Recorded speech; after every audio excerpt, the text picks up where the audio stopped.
Hello, hello. Good morning, good afternoon, good evening, wherever you're joining us from. This is the Naija FC Podcast. As always, I'm your host, AyoT. You might know me from EaglesTracker. And of course, I have with me my wonderful co host. Smith Layi, welcome. Yes, thank you very much, guys. Thank you for joining us. Um, if I've not lost my count, I believe this is episode 6 of the Naija FC Podcast. We've brought you, a number of interesting episodes, and hopefully this one can even do better than the previous ones. Thank you very much for all the viewership, all the listeners, all the subscribers. It's been a fun ride so far, and we're just getting started. We're just getting started. The league season is upon us. Beginning this weekend in most of the countries. Some people are already playing Europa Champions League, Conference League qualifiers. So yeah, football is back in full flow for the men's side. I mean, the Women's World Cup is still going on. And talking about the Women's World Cup, it's like we saw our dear Super Falcons, you know, after all our predictions for all the past games, we're finally knocked out of the World Cup by England. Very, very sad match. I mean, it was a game that we played well. In fact, we played better than the English side. Um, Lauren James got sent off. Ashley Plumter hits the crossbar. Uche Nakanu hits the crossbar, and then we lost on penalty kicks. Sad way to leave the tournament, but how would you assess the run that the girls made? And also how would you compare it to our previous World Cup outings? Thanks for actually having me once more and welcome back our listeners. The World Cup is this World Cup is one of the tournaments that really unified Nigeria. I can tell you, I've never seen Nigerians so united like this for that was since 1994. That Nigeria could stand beside the team like this. It was a very wonderful run, and I really actually would appreciate what the guys actually what did. Unfortunately, we lost to England. I'm pretty sure we're going to go into the game, but though I was disappointed that we lost, I was sad we lost, but I was proud that actually the girls did very well. It's something you see. Your opponent will even applaud you that no, you did well. So I'm happy that the girls actually what did. Comparing this run to our previous tournament, I think this is like the best that we have actually what this is the best tournament for Nigeria. This is the best tournament for Nigeria compared to the previous ones. No, and I think I'm inclined to agree with you on that one. Of all the women's World Cup that I've watched and I've followed, for me this is by far the best performance. Even the ones that I watched that we reached the round of 16, like last 2019 World Cup, we reached the round of 16 as one of the best losers. It wasn't like our performances were great. We Very lost good. games, we just qualified because the tournament was smaller at the time. Hmm. And now they expanded it. A lot of quality came into this tournament, and for us to have finished, without losing to any side in 90 minutes, I think is kudos that we have to give to the players. And specifically looking at that England match, the game that we lost on penalty kicks. England went 18 competitive games. They scored consecutively in 18 competitive games. And then they played against Nigeria. They couldn't find the back of the net until penalties. We have to give kudos to our defense. And frankly, that's kind of like the theme that we saw throughout the tournament. Our defenders were doing really well. Our defense was strong. But unfortunately, our attack wasn't as potent as we would have liked it to be. Um, you know, but I think the girls can hold their heads high. A lot of them have posted comments, messages on social media, just to say how proud they are of themselves. So Ashley Plumter came out and said that, it shows that African teams can now compete with the best. You know, um, what more can I say? It's a very sad way to go out, but at the end of the day, we have to look forward with hope. Let me ask you about the coach. You know, a lot of people have made comments about his decision making in that game against England. So what do you think? Do you think the coach made mistakes after England went down to 10 players? Do you think maybe he tried, and unfortunately what he tried didn't work? What's your assessment of Randy Wardrum's performance in that game against England? For me, I have listened to different comments from Nigerians that you are going one man down, playing one woman down against England. England is there for the taking and everything. If when you're in the war drum, change to a 3-5-2 formation, and Alozie scored that goal, that opportunity, she put that opportunity away. Nigeria will say this is a tactical masterclass. Imagine it changed it out from the right to the left. And can you see this man is a genius? It's because it didn't work. That's why I say that he made a mistake. So, but the issue is this. I think the idea, I understand him. I don't think he made a mistake. The idea was to exploit Lucy Brown's side because after Lauren James got a red card, the England coach, changed to a 4-3-2 formation. So the 4-3-2 formation made Lucy Bronze the right back. So there was a space between that. So she was attacking, she wasn't really covering that space. If you realize that. So that was one of the things why we're exploiting that area. He saw that. So I don't think it's a tactical mistake. I just think that I might query the solutions like the players he brought in, but I think that if the whole thing worked, we will say it's a tactical masterclass. Or maybe probably the Alozie's penalty shout. Maybe probably the Iceland referee asked them to go and check the VAR, because if they could ask you to go and check the VAR for that ball, that's going to be a penalty. They know that. Even they discuss that in the English press that if that thing could go to VAR, it's going to be a penalty. So I don't think he got it wrong. Okay, I think we need to appreciate him. Yeah. let me ask you. Let me ask you about that penalty, because I listened to fellow Super Falcons player. She wasn't at the World Cup, but Ngozi Okobi, she spoke about that penalty, and she mentioned that to her, she didn't even think that anything was going to happen. She thought it was supposed to be a penalty, but she wasn't expecting it because they didn't give the penalty against Rashidat, for the one that was called and then the VAR overturned. Do you think those were the same thing, and maybe that's why they didn't give it to us? Apologies, she got it wrong. The penalty, I know that you are very close to Rashida, you will still talk to her. The penalty that for Daly against Rashidat, she threw herself at Rashidat. If you remember, she was doing gymnastics. She threw herself at Rashidat and she jumped forward.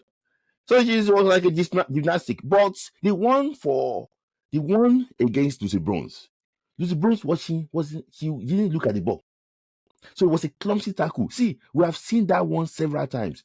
If you remember Juventus against Real Madrid, maybe you remember Juventus against Real Madrid, when Juventus equalized 3-3, and the last minute, I think Benatia of Juventus made a mistake by just bumping into Lucas Vasquez. If you remember, when Buffon got a red card, that was the same. It was a clumsy tackle.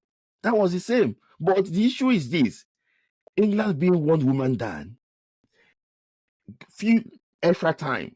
If they blew that penalty, England is out. I think it was emotion that went into those that in the VR room. That's why they did pick up that. It was emotion. That's why I normally advocate that there should be at least a black person too there. Not everybody should be. There should be equity. There should be, because sometimes, imagine me and you now, we're in the VM room and the Cameroon were playing. We're not Cameroon, no. If there's one penalty, no call the referee, no call the referee. We will talk. So we will talk. So I want in that area too. FIFA should look at that.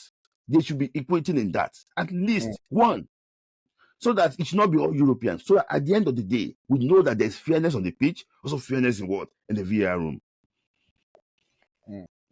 I hear you, because I remember for me, when I was watching the game live, I initially did not think it was, a bad foul. But when I watched the replays, Alozie had her eyes on the ball that was coming, and Brown just ran into her back.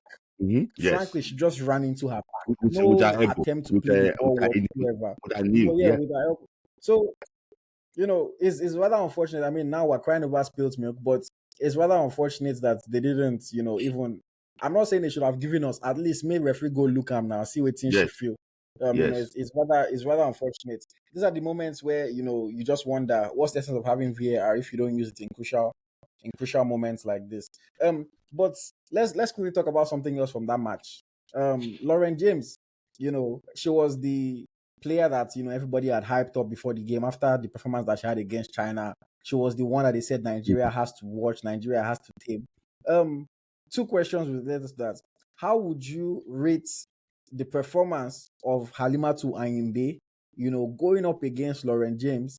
And also, how would you rate Randy Wardrum's thinking, and tactical, should I say tactical awareness there to give Ayinde that instruction to follow Lauren James everywhere she goes? How would you rate the performance from the two of them? Because I think it was done quite well. Yeah. I listened to the pre-match analysis for both coaches because they ask, the England coach, I remember, I've forgotten her name now. They ask her that, what's it called? What's her Is opinion it about Sarah this? Whiteman or what's her name? Yeah, white man. Yeah, they ask her what's her opinion against Nigeria. That because Nigeria beat Australia and you lost to Australia, she said, no, no, no, that Nigerian style fits Australia. That we're not Australia. She Mm. was, and they asked Randy too. Yeah, no, China, dude, they do space marking. They use zone marking. We don't do the marking. So because they are marking spaces, China, and they are not strong. So when they miss out on one to recover, it's difficult for them. So he said we are different from China too. So both it was tactical. In fact, he said the woman, according to the way they analyzed on Sky Sport, the woman did not know what to do from the beginning to the end until they gave her, Mm. until they gave Lauren James red card. They were now saying in the English press that they've already written paper to go and substitute Lauren James before the red card. So the Oh wow. person that wanted to, yes, it was it Zelem that wanted to come in for Lauren James. So I think she was taking the paper to go and search for them to to document it and substitute James now before she actually got a red card. And I think that Randy Wardrum outplayed the English coach. And that is like Mm. a tactical genius from Randy Wardrum. Don't forget that England blew teams away in Euros. They beat Norway 8-0. They were Yeah. blowing teams away. So, in fact, I have to be honest with you, I live in England. The way the English press hype their national team, say Nigeria, no, I'm sorry, I'm sorry. In fact, our out the way was 10-1. So it was crazy. But I'm really happy that we showed them. Randy, kudos to Randy and big ups to Randy. I think that this is just the start. Mm. No, yeah, and I mean, I was actually very impressed by it as well. And I indeed the job that she did marking Lauren James was Mm-hmm. just fantastic. She gave her no breathing space at all. Lauren James was so frustrated. I mean, and that's what led to her eventual red card for that now infamous. I'm sure everybody has seen it at this point. That stamp on Michelle Alozier. I mean, Alozier must be happy that Lauren James stamped on her because since that stamp, her followers on social media have like increased by like 5 times or 6 times. So the stamp ended up being a good thing for her. Now she's getting a lot of publicity. She's getting more and more press every More day. stamping, more But stamping. say more stamping. But kudos to Ayinde and Coach Randy Wardrum for that. I thought it was quite impressive. And Yeah. still talking about Lauren James, you know, what do you think about her suspension? Because the disciplinary committee of FIFA came out and said she's going to be suspended for 2 games. Which means that if England are able to get to the final of the competition, she will be available to play for them. We saw our own Deborah Abiodun in the first match of the World Cup against Canada. She got Mm-hmm. sent off. A bad tackle, I have to admit. But she was suspended for 3 games. And then this one, it wasn't like a hard, tackle, but it was very much foul play and, just something that should not be in the game. Do you think that the 2 game suspension is fair? I don't think it's fair. I think there's a double standard there because at the end of the day, both of Mm, them actually were violent. The Roy Abiodun one was a conduct. dangerous play, Mm, and this Lauren James one violent conduct. So I don't know where the interpretation actually would come from, but I remember Pepe stamping on someone in Real Madrid. Though Pepe overdid his own, though, because Pepe stamped on that person like several times. So, I know the way you're talking so I think that it's actually unfair. A 3 match ban would have been enough. But we can't lie to about. you. England the enter final. She's just backing her lead and be going home. Okay. Yeah. I mean, I also when I saw it, I also was like, just 2 games. Mm-hmm. Because I understand that you don't want people to make bad tackles, but I feel like making a bad tackle in the moment of the game, in the flow of the game, is a completely different thing from me. I just go stamp on person with the ground. Mm-hmm. That's something that I think you're supposed to be trying to get out of the game. You're supposed to be Mm-hmm. trying to deter people from doing it as much as possible. So to me, the minimum that you should have given that kind of person for that act would have been 3 games. Because if it's 2 game ban, then what's stopping me from stamping? Maybe I'm a sub player. I know say they're not gonna really start me. I Mm-hmm. just come on the pitch now, stamp somebody, get my red card, suspend me for 2 matches. It doesn't really send any kind of message for the kind of act that she did or that she committed.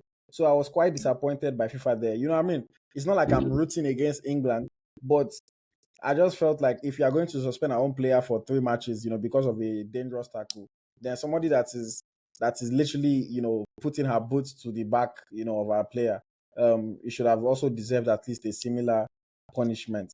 But Mm-hmm. na FIFA now then they do their thing, sha. Yeah. Um, okay. One more thing. With regards to the Super Falcons, I mean, the day after they got knocked out, I think it was the next day.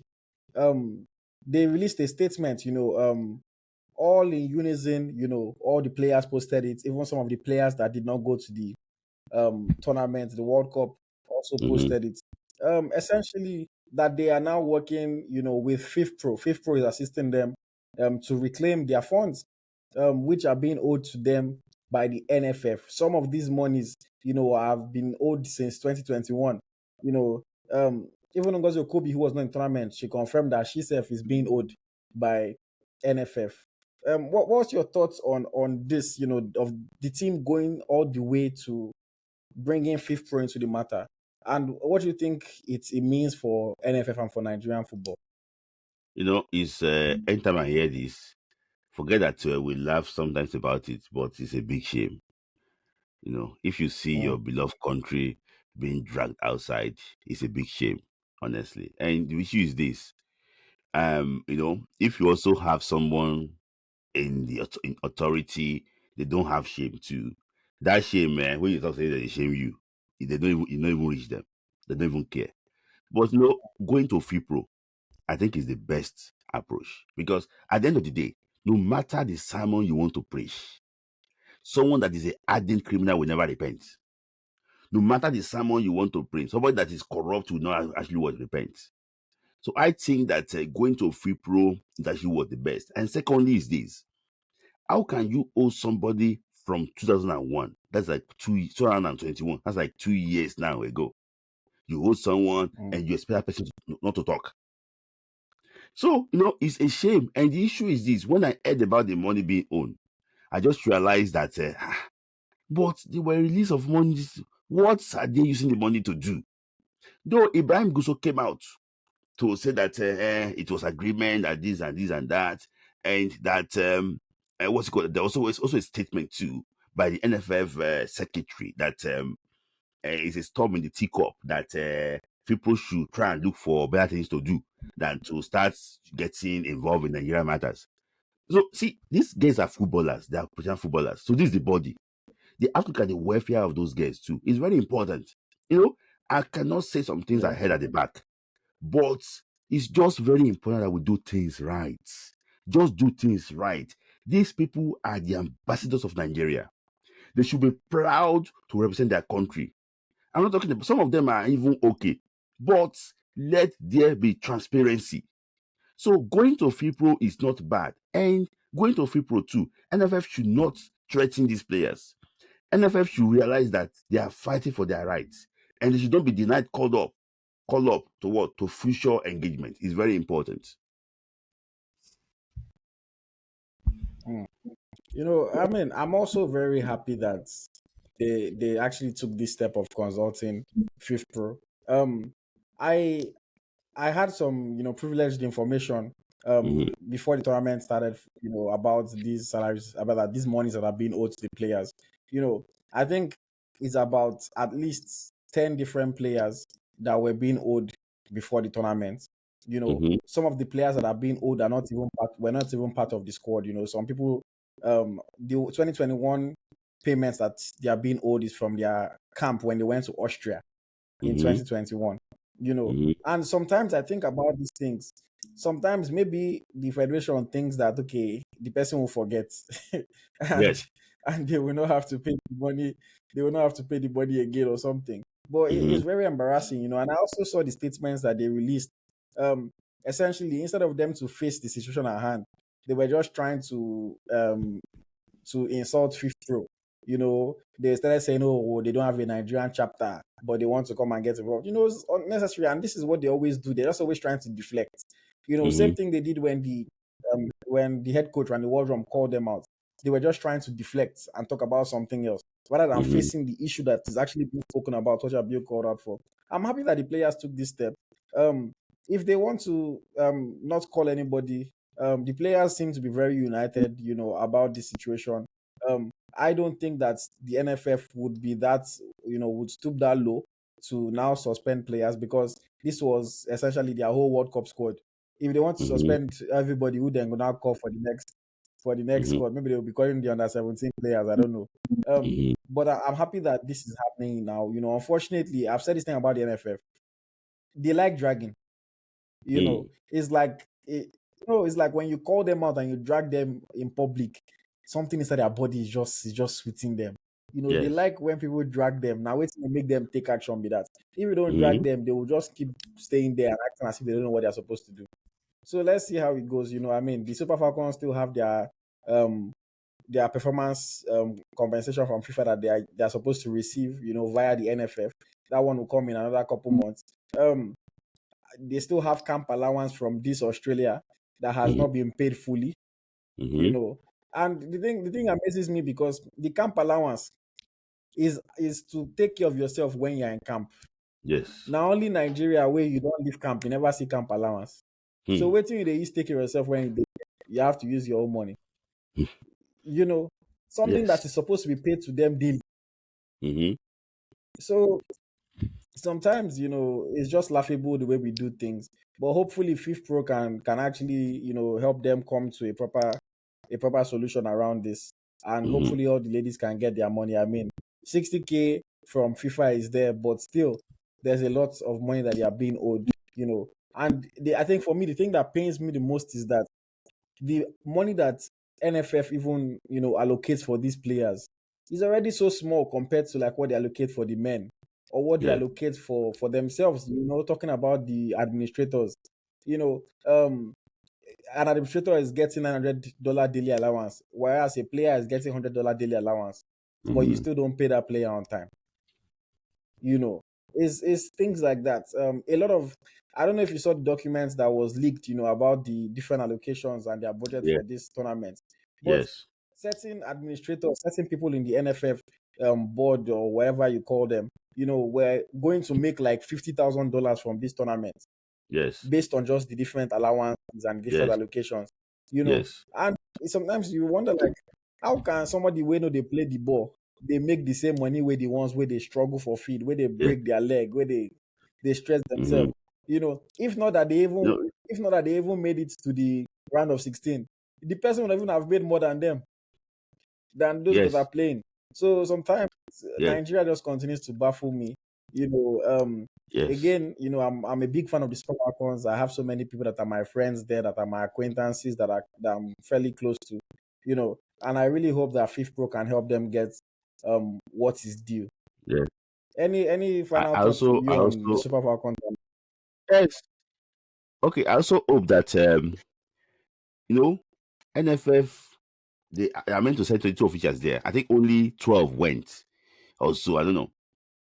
And some people are eating ogufe in Abuja, and their spirit is in Australia. It's those that are in camp that should be paid though, because I'm hearing that some people that don't even travel at all might be paid. Things need to actually change oh, because the girls did the job. Without players, there's no NFF. Without players, there's no NFF. It's NFF that makes up what player. Without player, there's no NFF. So Yeah. it's fact they should go for a panel of inquiry because somebody be happy on Friday nights and some people are laboring in Australia. And that's that you play personal allowance again.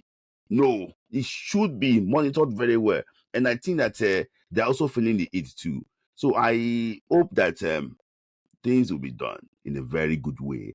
That all of us can actually see that everything is being paid. These guys can come out themselves and testify that everything is being sorted. Then we can actually go from there.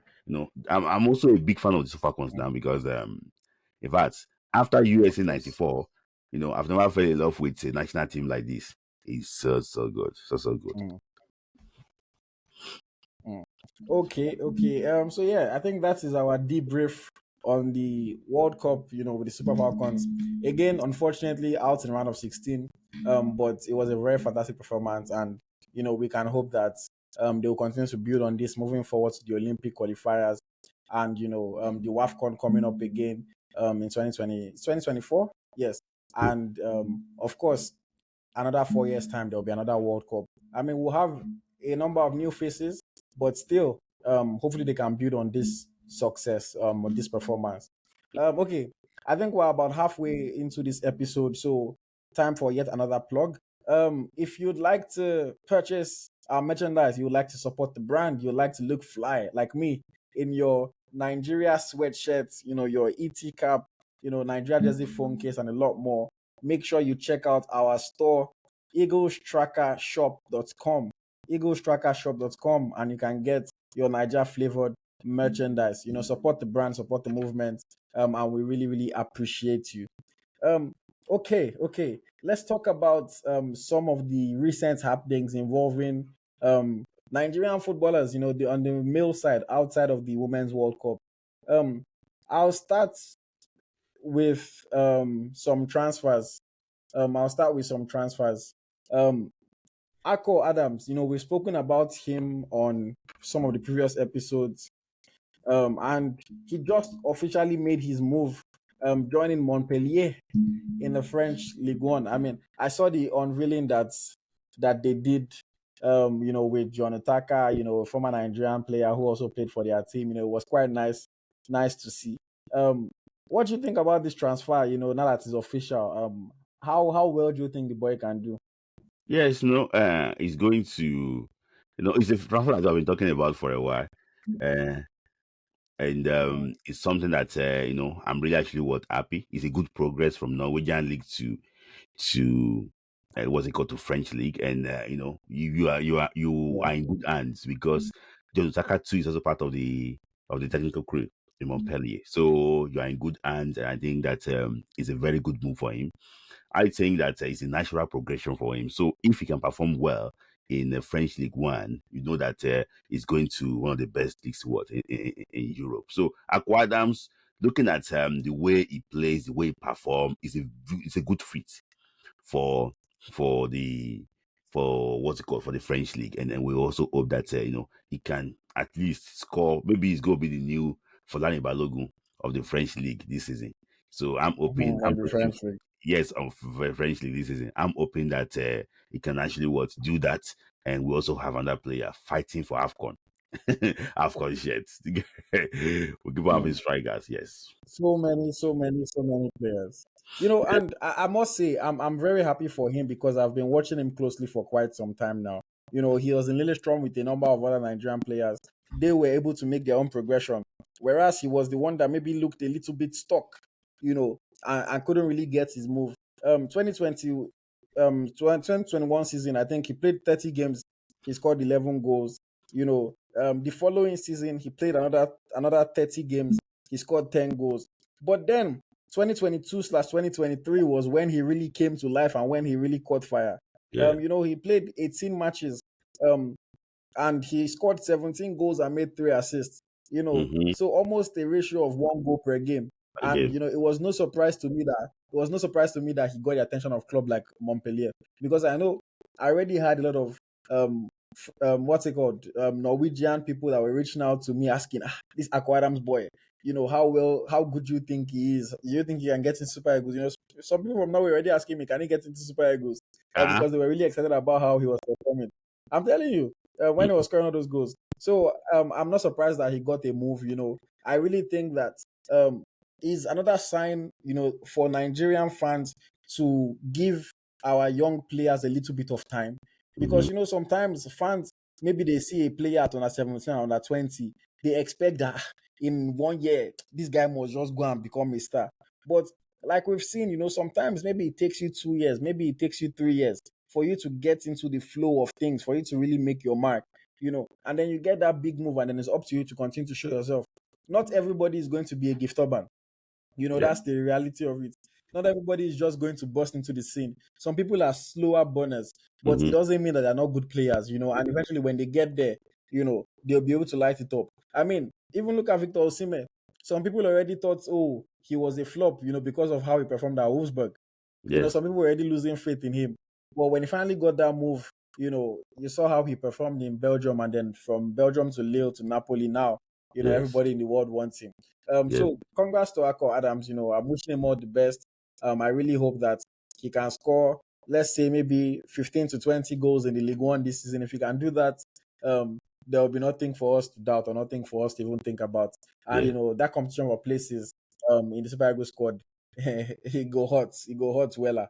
And, Yes. and I like that competition. Let them always be fighting themselves like Yes. that. Okay, let's go on to another transfer that happened. Um, a Nigeria under 20 player, Solomon Agbalaka, Mhm. 19-year-old defender, joined PFC Sochi in Mhm. Russia Mhm. on a season-long loan. Mhm. I'll start and then I'll let you go. When I saw this transfer, I said, first of all, loan, Bao, why are you going on loan? Mhm. Secondly, PFC Sochi Mhm. in the Russian Premier League. Yeah. I can't really think, Russia, they still they fight war against Ukraine. Oh. Mhm. Russia, nobody they cover this league right now because of the war. Mhm. Nobody is covering the Russian league. They Yes. are just playing by themselves, just to do their own thing. Mhm. Secondly, thirdly, why of all the countries in the world, why not even loan where your club send you from? I forgot the name of his Nigerian club, Broad but he's on City. loan from a Nigerian club. And Broad then, City. sorry, Broad City.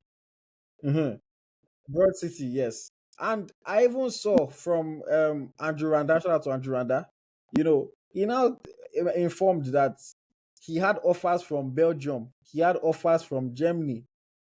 Apparently, sef, he had offer from Borussia Dortmund, Mhm. but he chose to go on loan to PFC Sochi. As I Mhm. just hear that one, I just say, agents don't use you play. These agents, whether na agent or na your club chairman or na the both of them together, they just want to squeeze money out of your head. Mhm. And for me, that's one of the unfortunate things with the way we do football business in Nigeria. Mhm. This is the career of a young player that they are playing with. You know, Instead Mhm. of taking this boy to somewhere that he can be settled Mhm. and he can develop into a professional, Mhm. you are essentially wasting 1 year of his career. Mhm. Wasting just 1 year of his career, Mhm. just so that you will get some some money from him going on loan. You will make a little bit of money, and then when he comes back, you hope that you'll be able to sell him to another club and Mhm. make another money. No money. Yes. Whereas you could have just sold him to one club now, and you would have made the money once. And Yes. unfortunately, this greed, um, I mean, or maybe I shouldn't call it greed, but this thinking is what affects all of our players, because there is nobody that knows anything about football. In fact, you don't even have to know football. You don't even have to know football. If they ask you, Russia, Belgium, Germany, which one is supposed to go? I don't Mhm. think anybody in their sane mind will say, oh, let's send him to Russia. So I was quite disappointed by it. I mean, congrats to him. He's gotten a club abroad. But let's imagine things don't go well for him. Then his agents will now start shopping him again next summer, you know, and then he will Mhm. not end up in some other random club. Because if truly Dortmund were interested in him now, I don't know whether they will still be interested next, because apparently that's their plan. that they will still send him to Dortmund next Mhm. year. But we don't know what is going to happen. Maybe they might sign another young player. Somebody can come from the academy, and then the place might be filled up. But I was quite disappointed to see it. I mean, I'm happy for the young lad, even though some people don't think that he's 19. you know, I'm happy for him. But I just thought that why are these people playing with this career? Why are they playing with this career? It's the same thing I felt with Marcus Abraham when they were sending him on loan from, was it Remo, that he Rebel. was going on loan. And I'm like, why are you sending this boy on loan? Just sell him if you want to sell him.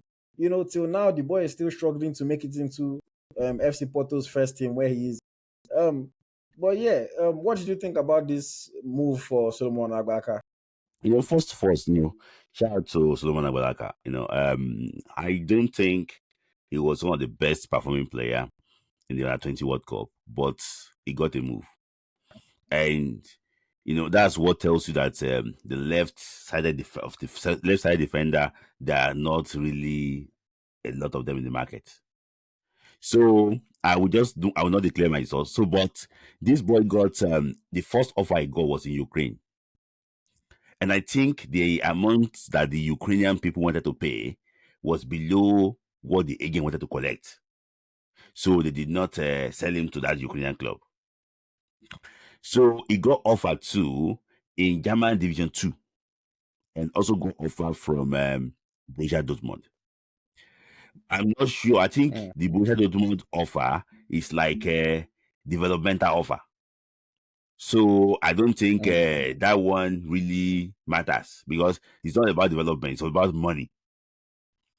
I'm also pretty sure that he got offer from MLS, in America, and also Belgium. I can't be specific about the clubs now in MLS and Belgium. But when this one too came, that is Russia. Maybe they have used fighter jet to take him to Russia because Russia is still in war. These our people. It's like you see money on a sacrifice. You want to go and take it.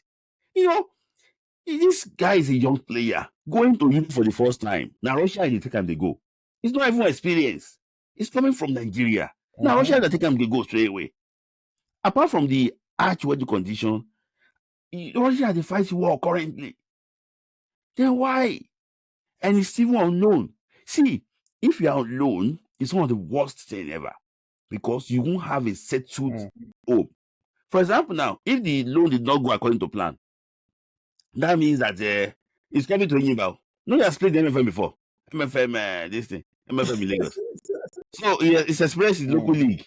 So I just think that career progression should be treated first before. I think if you mm, take care of the player too, the player will not leave you because some of our players too are not loyal. When they go like this, they can sack it at any time.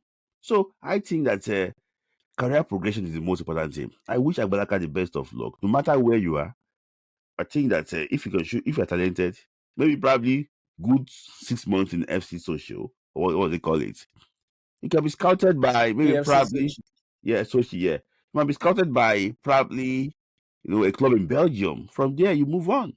So it's left for him now. He has But signed for FC Social, yeah.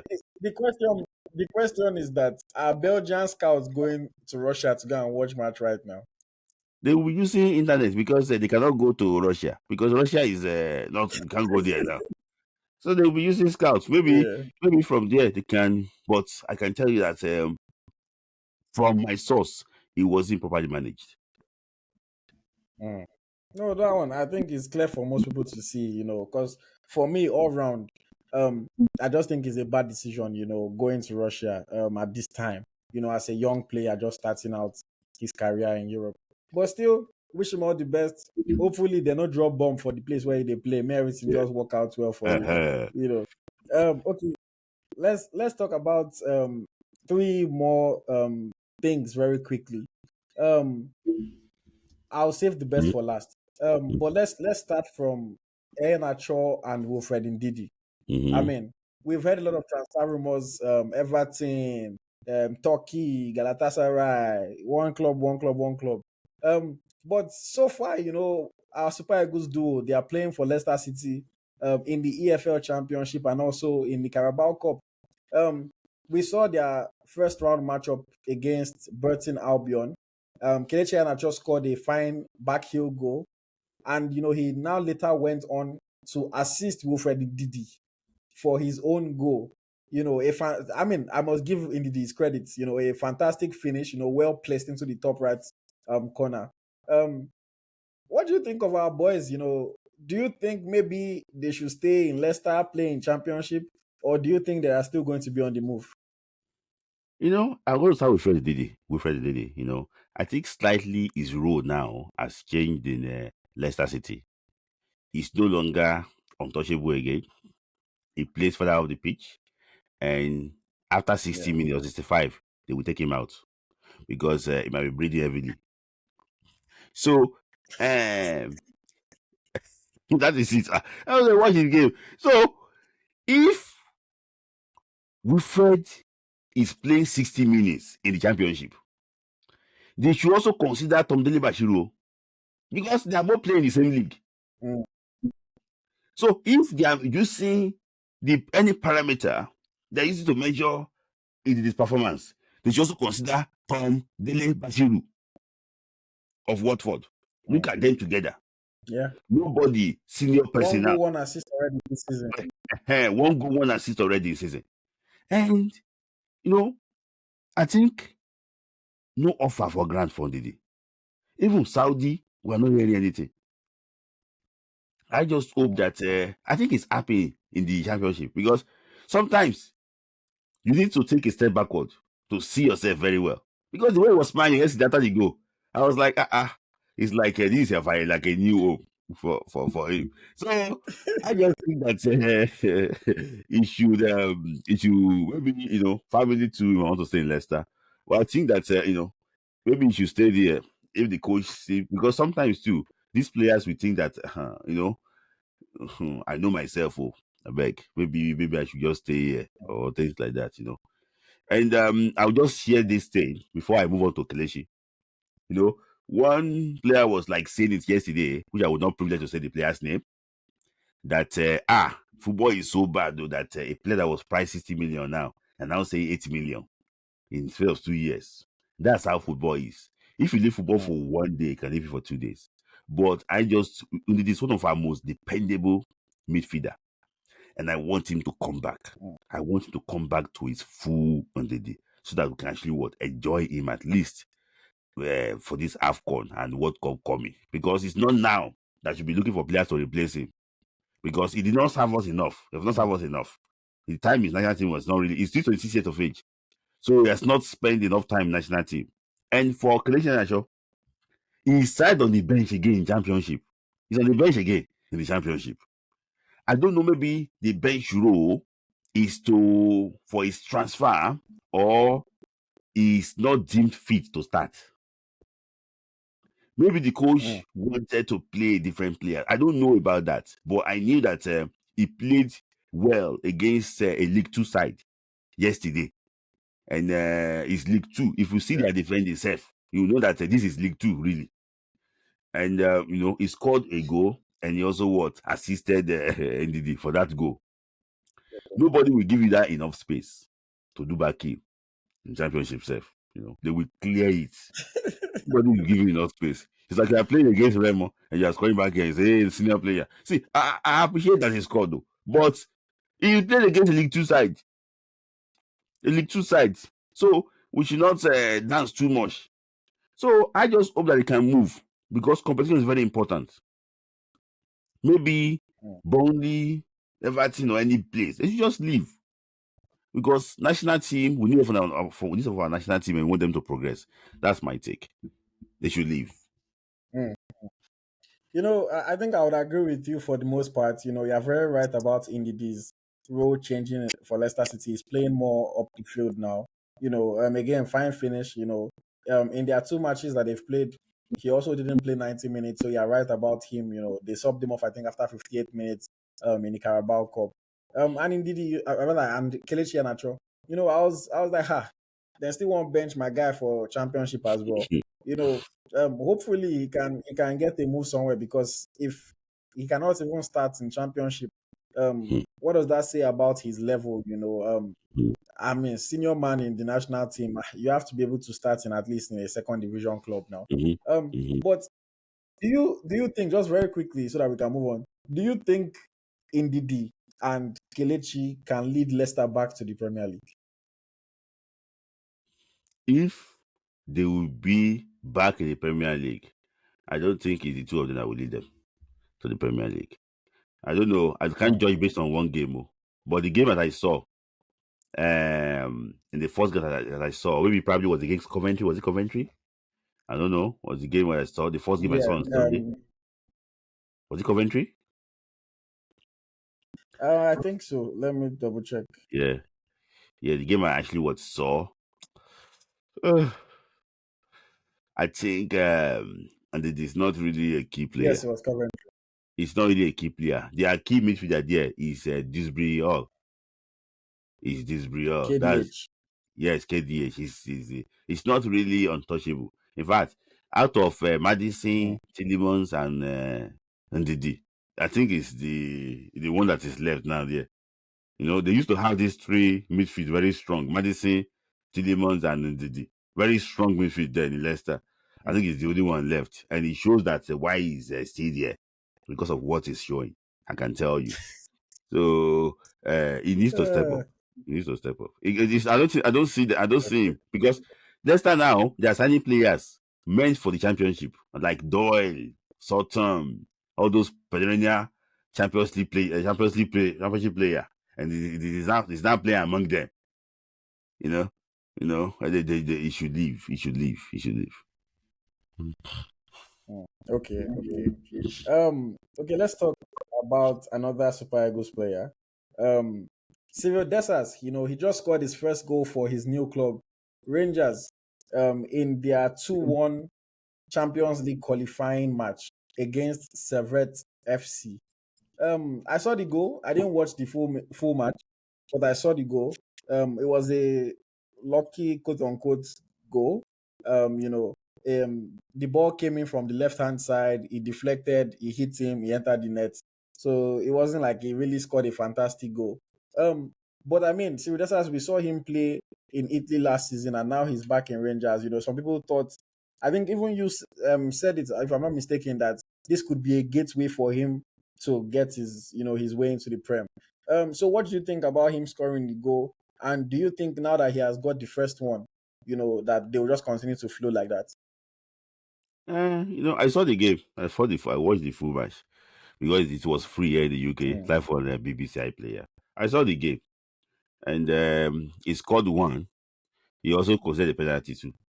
So that's actually what he was both effective on both sides. He scored. He also handled the mm, ball in his 18. In fact, it was so obvious how he's using hand to block the ball. It was a very arm stretch. So, but looking at his performance, apart from causing the penalty, because that penalty that they caused, it makes the mm, title tricky for Rangers now. So for me, the goal was like a lucky goal, but you have to be there to score the goal. If you're not there, you won't score the goal. So scored it.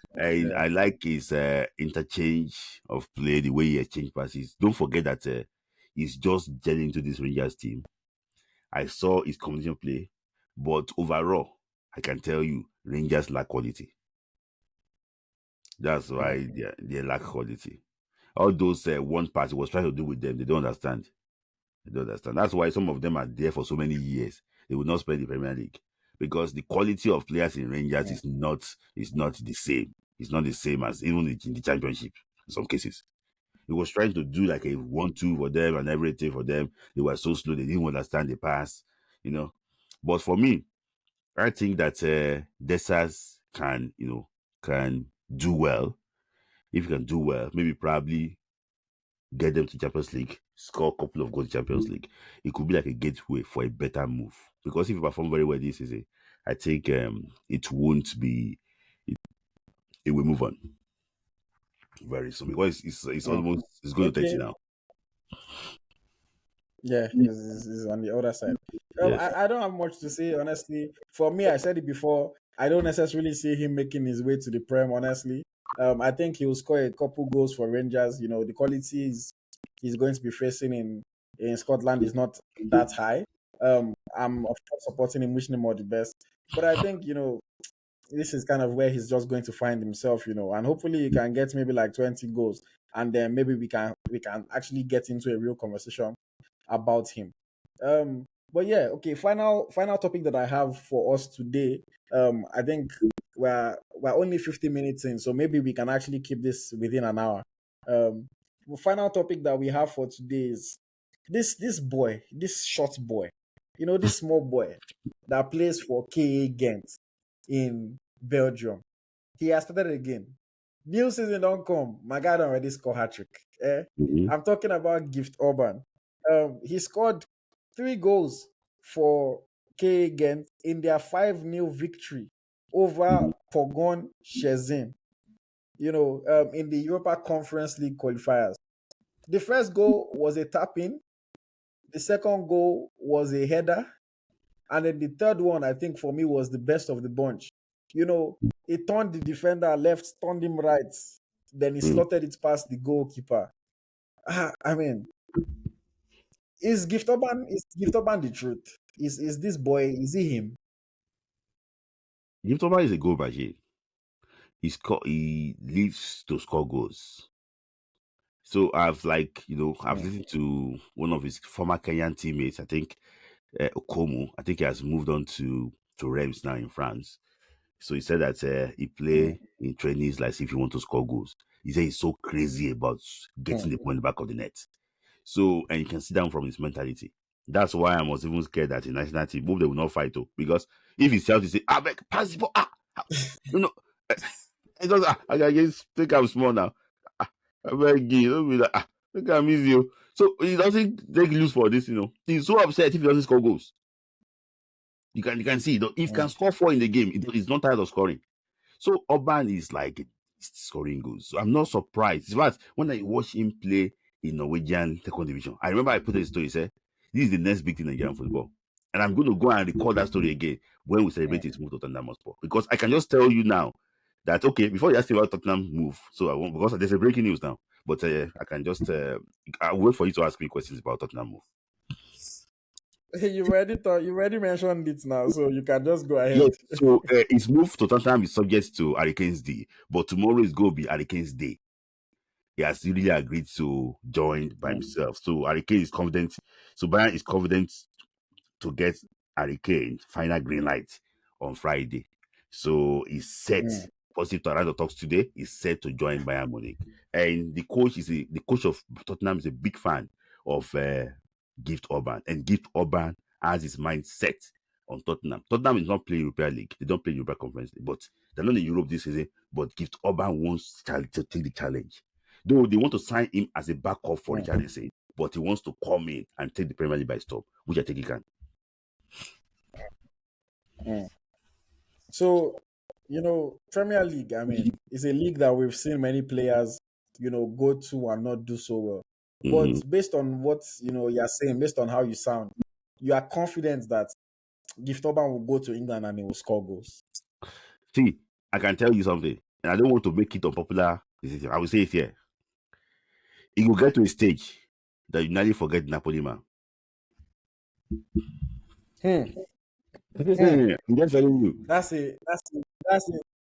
a big statement, though. It's a big statement. I'm just telling you that you might likely see That's when a he's scoring big goals. You don't statement. think that if we don't have the Napoli man, we're good. Hmm. He's a fighter, I will say, Hmm. and he will get polished more in the Premier League. All those Hmm. small chances, No, if I he mean, finish, he. Hmm. No, I mean, he looks like a very, very quality player, I must say. For me, I've always been interested in seeing if he can do it again. Because I always like to see more of a sample size. And he had a fantastic year last season. And the way he has started this season again is like, yes, he can actually do it. Um, it's going to be good competition for Osimhen as well, I must say. And the like we already alluding to earlier, the battle for positions, going into the AFCON for the Super Eagles next year is going to be crazy. mm-hmm. The only thing for me now is that as he has chosen to go to Tottenham, he has chosen not to win trophies. The only issue with that because Tottenham not feel read anything. But let me just add something to it. I think his people too should make sure that there's a release clause on his deal, so that when it's time for him to move on, he will not be pinned down. Mohamed Kudus asked Brighton to give him what's it called, a release clause, because he was looking at Caicedo. Look, I said no problem with Chelsea when he asked Brighton to please give my release clause now, so that when it's time to move from Brighton, you don't hold me down. I think players should be asking for that, so that when it's time for them to move, it won't be a problem for the club. So the club can keep them there. Yes. I think that Orban will be good. Yes. Yes. Okay, let's wait and see what happens. Like you mentioned, it's subject to Hurricane leaving Spurs for Bayern, or we've already heard that they've agreed terms.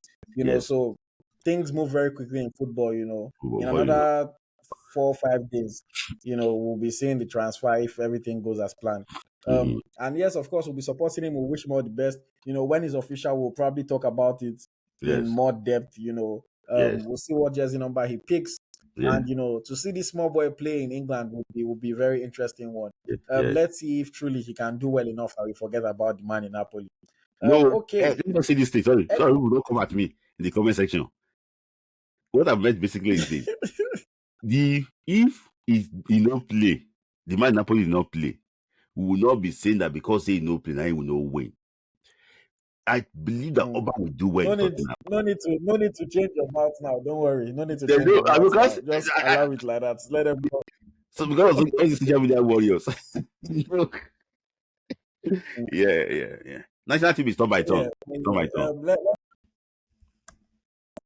Okay. So final thoughts. Any last thing to add before we round off this episode of the podcast? Yes, like our main subject, our main topic today was the Falcons. I'm just going to appeal to the NFF to make sure that they give Rad a new deal. We have a very crucial big qualifier. Olympic. We say next year is very big for the Falcons. We are going to play WAFCON in Morocco. We're also going to play the Olympics if we qualify. So please, let's build on this. Don't let us destabilize the team. This team, we are rebuilding. A lot of people don't know. We are rebuilding a new team because the average age of the team now is low compared to what it used to be before. Yeah. So we are rebuilding. Please, NFF should make sure that they extend Randy's contract so that let's just see where it's going to lead us. At least we know road now. Yeah. Abby. Yes. And I think for me, my own final word, so I want them to renew Randy's contract. But my final word is, please, NFF, pay the players. Pay them their money. Yes, give them what they deserve. Pay. Me, my first priority is always the players. So NFF, please, even if you say you don't have the money, find a way to get that money. Give the players what they deserve, and everybody in Nigeria football will be happy. These ladies have made us so proud, so happy. They've brought more eyes from Nigeria onto women's football. The number of people that I saw supporting was so incredible. When a lot of people did not even know about tournaments as it was starting. So please, NFF, pay them the money. And while the NFF is paying the Super Falcons, anybody that is listening, that is watching, make sure you subscribe so that you never miss an episode of the podcast. Make sure you share it so that your friend can watch, your brother can watch, your sister can watch, your mommy, your daddy. Just share it to bring more eyes, more ears to this fantastic show that we have going on for you. And of course, leave us a comment. I always like to engage with you guys. I like to hear different opinions. Leave us a comment. We'll respond to as many comments as possible, if not all the comments. And yeah, if there's anything that you also want us to talk about, you can also let us know in the comments, and we will get as many suggestions and talk about them on future episodes. It's been a pleasure. Episode 6 is in the books. Another fantastic conversation. I hope you guys enjoyed it. Half as much as we enjoyed making it for you. As always, my name is AyoT. Again, you might know me from EaglesTracker, and my fantastic co-host, his name is Smith Layi. Don't forget, keep on subscribing. We'll give you the best. Premier League starts tomorrow. Don't worry, we'll have you covered. Thank you. All right. Thank you very much, guys. Bye bye. Bye.